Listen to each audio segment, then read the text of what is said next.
Welcome to highlights of the recent 4x4 Mega World 400 at Carnival City. The event was round 6 of the ABSA Off-Road Championship and was packed with incident. The 4x4 Mega World 400 brings national championship off-road racing into the heart of one of the most densely populated areas in Gauteng. The sprawling Carnival City complex on the East Rand plays host to a race that over the years has earned a special place on the ABSA Championship calendar. The race is a crowd puller, but these days ABSA events are not all about racing, but offer enthusiasts, young and old, a wide variety of family entertainment. This is all the fun of the fair, with off-road racing casting a wide net to attract a growing band of followers to a sport that is currently riding the crest of the wave. Over the years, the ABSA Off-Road Championship has also attracted a loyal band of sponsors and partners.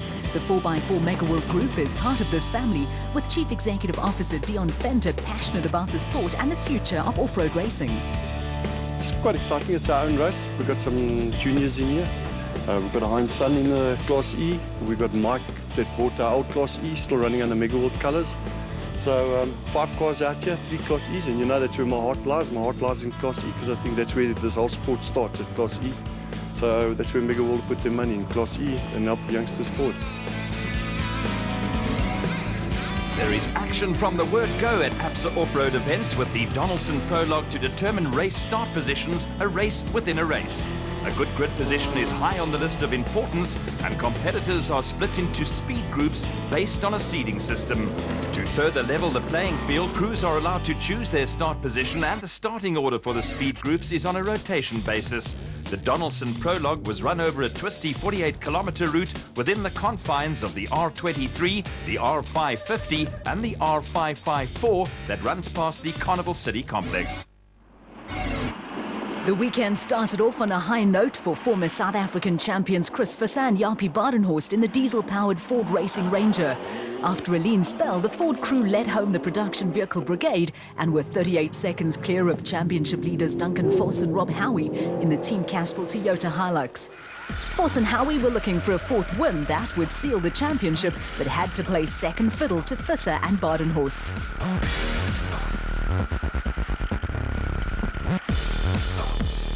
Third place was an encouraging result for Atlas Copco Toyota crew of Gary Bertelt and Ralph Pitchford, with the pair 48 seconds down on Visser and Badenhorst.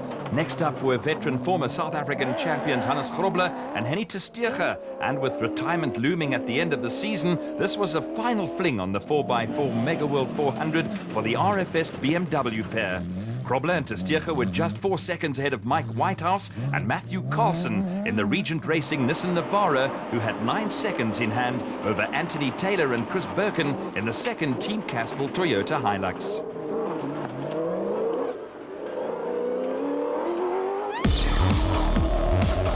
A steady run took Sun City 400 winners Christian de Plooy and Henk Janse van Vieren into 7th place in the second RFS BMW X3. The Pretoria youngsters were just over 20 seconds ahead of Pietermaritzburg crew Lance Woolridge and Ward Huxtable in the second of the factory Ford Racing Ranger entries. Woolridge and Huxtable were only 4 seconds clear of Dion Venter and Ian Palmer in the 4x4 Mega World Toyota Hilux, with the route on the OR Tambo flight path. Completing the top 10 were reigning South African champions Jannie Visser and Yorks Leroux, who haven't had a happy time of it this season in the International Truck Toyota Hilux. 2 minutes and 50 seconds separated the top 10, with a pair of Free State crews finishing just outside the top echelon. The Unifreight Ford Ranger of Harry Smith pair of Kobus van Tonner and Freddie Creel were credited with the same time as the Rubicon Ford Ranger of Bloemfontein crew of Lou de Bruin and Rion Greiling. Around 25 seconds behind the 2 Fords, there was another steady performance from Terence Marsh and George Smalberger, who were having a first outing in the new V8-powered Regent Racing Nissan Navara.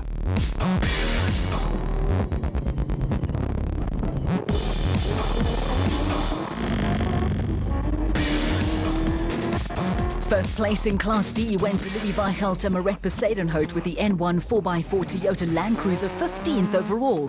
Behind the Land Cruiser, there was another Class E win for championship leaders Dirk Putter and Chris Claessens in the 4x4 Mega World Toyota Hilux. Back at race headquarters, Archie Rutherford and former Springbok rugby star Stefan de Blanche were among the non-finishers in the SA Warranties Missa Navara, and championship leader Duncan Force was satisfied with his lot. Yeah, not too bad. We're starting second in the SP class, so we're right there in the thick of things. So we're looking for a good result tomorrow. It's going to be a great race. The Donaldson Prologue final results with the production vehicle category dominated by SP class vehicles, which filled the first 10 places. 4 manufacturers were represented in the top 10, with a scene set for a dramatic race. There was a tight situation at the top of the Special Vehicle Championship table, with only a handful of points separating Atlas Copco crew Johan van Staden and Mike Lawrenson and motor-ride pair Evan Hutchison and Dani Spassen. Looking to throw a spanner in the works was two-time South African co-drivers champion Quinton Silvalt, who has now taken over driving duties in the elegant fuel bat he shares with Father Cully. Yeah, I think so. I mean, 5 races later, so it's going better. I'm learning every day still, so not expecting miracles, but I need to get a good result for all the sponsors. They've really been supporting me well throughout the year, so I think both cars are looking good for good results here this weekend. Crews in the special vehicle category are also split into speed groups, and a draw for Donaldson Prologue starts positions. The rotation system saw the top 10 seeded crews among the special leading the way on the Prologue, with championship contenders Hutchison and Stassen the first car on the road in the motor-ride Bat Venom. The pair took advantage of the situation to finish 26 seconds clear of brothers Lawrence and Gerard du Plessis in a Zarco Magnum. The Wolmaranstad-based brothers were 36 seconds clear of Nick and Ryan Harper, with a podium finish a bonus for the pair in their first outing in a second motor-ride Bat Venom. The Harpers were 24 seconds clear of championship leaders Van Staden and Lawrenson in the Atlas Copco Bat, with the first 3 crews managing to avoid the early disasters that can ruin a race weekend. Veteran driver Nardus Alberts and son Louis completed the top 5 in the Rapsa Bat, with the Pretoria crew coming home 16 seconds behind Van Staden and Lawrenson. They were chased home by Marius and Yolinda Fourie in the PHP Porter, with the husband and wife combination 33 seconds ahead of Quinton and Cully Silvalt in the Elegant Fuel Bat. The Silvalts had only 6 seconds to spare ahead of Steve Parker and VZ van Zyl, who came up with an impressive drive in the Cezanani Plastics Porter to complete the top 8. Behind the Porter, the father and daughter combination of Kutsia and Sandra Labuskaghni worked their way into the top 10 and led the Class P contingent in the race Sonic Zarco.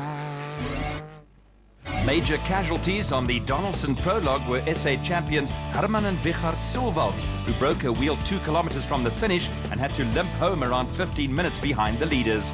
A 5-minute penalty for deviating from the route also dropped Class B championship leaders Colin Matthews and Alan Smith down the order, and final special vehicle results saw Sun City winners Kutsia and Sandra Labuskaghni the only Class B entry amongst the top 10 on the Prologue.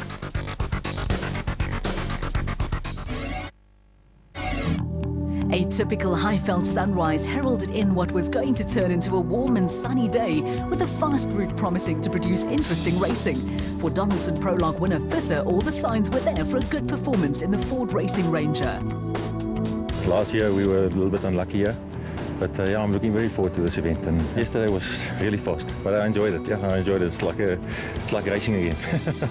No, it's really like yeah. So yeah, hope we'll do well today. Prologue also produced an encouraging result for Nick and Ryan Harper, who were given a new motorized Bat Venom, its first competitive outing. Yeah, no, we've been building this new one since the beginning of the year. Got a few changes on what Evan's got, hopefully for the better. Yesterday we had first time out, good time trial. We had a puncture 5 Ks to go, so it slowed us down a bit, but you know, we got a podium on the time trial, so we're happy with that. Photographers were out in force as Visser and Badenhorst waited for the countdown to the start of the race. With a clear road ahead of them, all the early advantages lay with Visser and Badenhorst. Dust was going to be a problem for crews as the race progressed, and the situation once again stressed the importance of a good prologue result. With off-road races run in real time with crews starting according to their times on the Donaldson Prologue, there is plenty of action right here from the start, with crews jockeying for position from the moment they are flagged away. A huge crowd was on hand for the start of the race, with competitors getting plenty of early encouragement.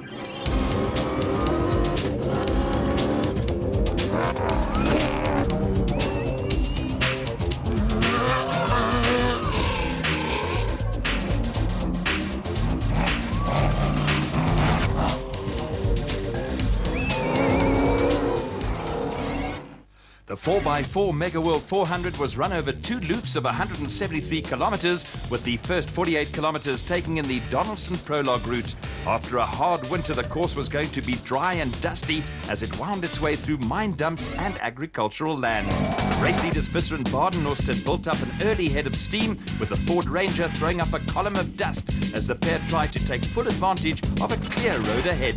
The advantage of being first on the road quickly paid dividends for both Visser and Badenhorst, and in the early stages of the race, they had extended their lead over Duncan Foss and Rob Howie from 38 seconds at the start to 1 minute and 24 seconds. With 3 wins already under their belts this season, the Team Castrol Toyota crew were looking to make sure of the Production Vehicle Championship.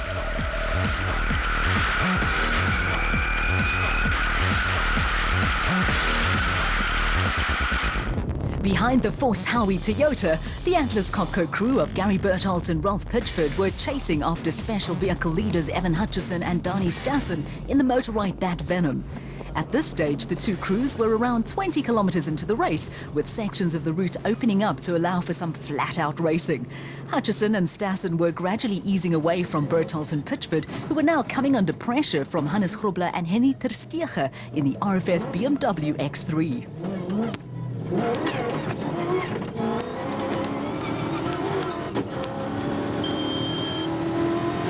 The race then took another early twist when Foss and Howie deposited the Team Castrol Toyota on its side after hitting a ditch. Bertholdt and Pitchford sportingly stopped to pull the Castrol Toyota back on its wheels, and Grobler and Terstegen suddenly found themselves going from 4th to 2nd in the production vehicle category. A little further back on the road, another little cameo was developing, with the second Team Castrol Toyota Hilux of Anthony Taylor and Chris Birkin starting to close in on these special vehicles, with the Duplessis brothers 37 seconds behind the leaders Hutchison and Stassen. For their part, Taylor and Birkin had also picked up a couple of places in the production vehicle category.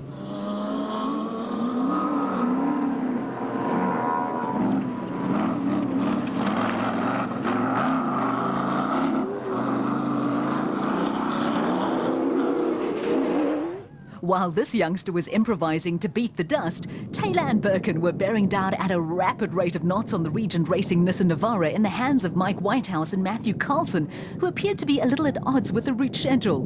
The Toyota nipped ahead of the Nissan, and with Whitehouse and Carlson in hot pursuit, matters got a little confusing when their paths crossed.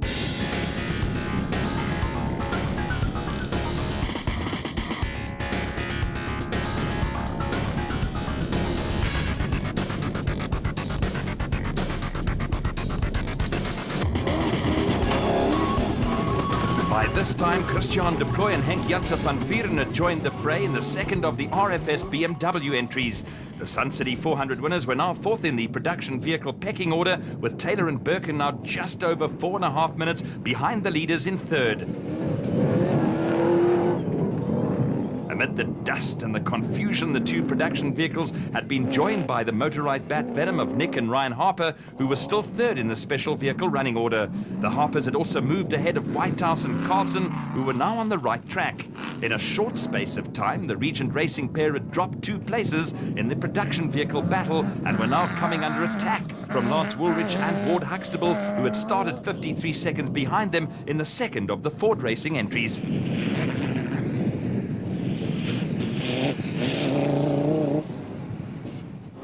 The early race drama was not over yet, with Christian de Plooy and Henk Janssen van Vieren the next victims in the RFS BMW.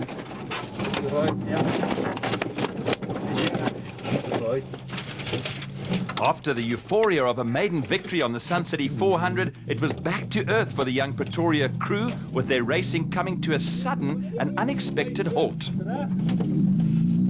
Having started in 6th place among the special vehicles, the husband and wife team of Marius and Yolinda Fourie had picked up a couple of places in the PHB Porter. The role that delayed Duncan Force and Rob Howie, the deploy Janse van Vuren accident, and the retirement of Anthony Taylor and Chris Birkin had lifted Dion Fenter and Ian Palmer into 6th place in the production vehicle pecking order. The move up the special vehicle order by the Fouries came by way of problems for Nardis and Louis Alberts in the Rapsabat and a role for championship leaders Johan van Staden and Mike Lawrenson in the Atlas Copco Bat. It was a setback for the Atlas Copco crew, and the incident lifted Quinton and Cully Silvald into 5th among the special vehicles in the Elegant Fuel Bat. The Silvalds had also moved ahead of Nardis and Louis Alberts, who were now falling into the clutches of Yanni Visser and Joks Leroux in the International Truck Toyota Hilux, and Steve Parker and VZ van Sale in the Sizanani Plastics Porter.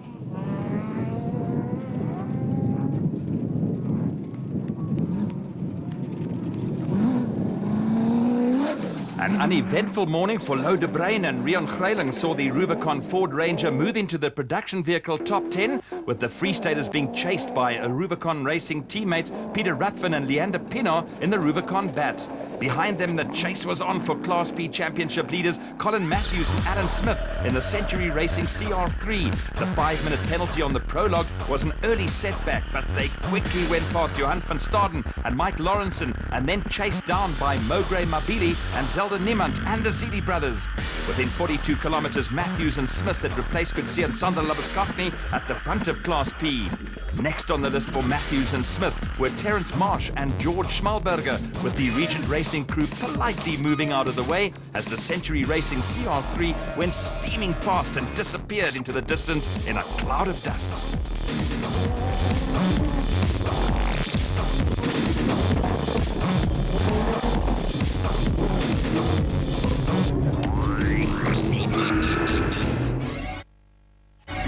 On the run back to the designated service park at race headquarters, the route took competitors almost to the N3 highway to KwaZulu-Natal before doubling back towards the R550 and the R554 at Carnival City. At the front of the field,